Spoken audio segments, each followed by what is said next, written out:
Hey everybody, as y'all know, I like to grow big beef tomatoes, and I also like to grow them on a string, which means I got to do a lot of pruning.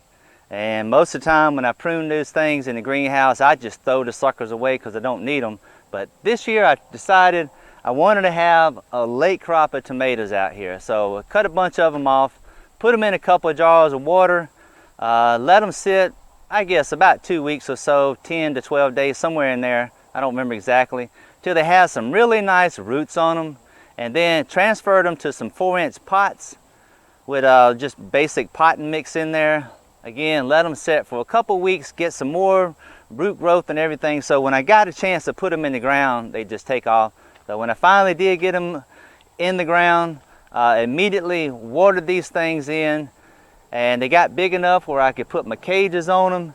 And knowing that I wanted to kind of take a little extra care of these, I went ahead and mounded up around the base of the cage there to make me a well, so when I come by to feed them and water it, the water wouldn't be going all off down the row and stuff.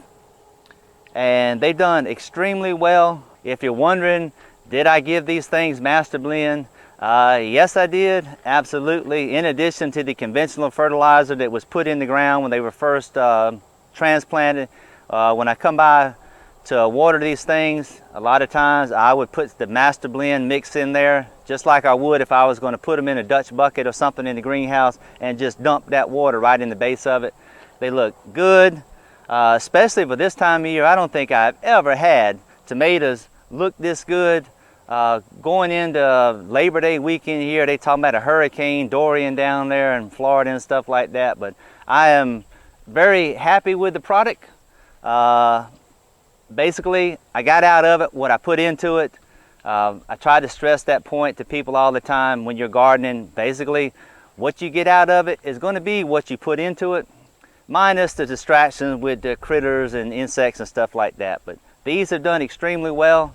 So if you find yourself in a situation where you just got a whole bunch of suckers and you want some extra tomatoes, root them, stick them in the ground, take care of them, and a month or so later, it'd be time to start eating. Thanks for watching. Thanks for the support. And Lord willing, we'll see you next time.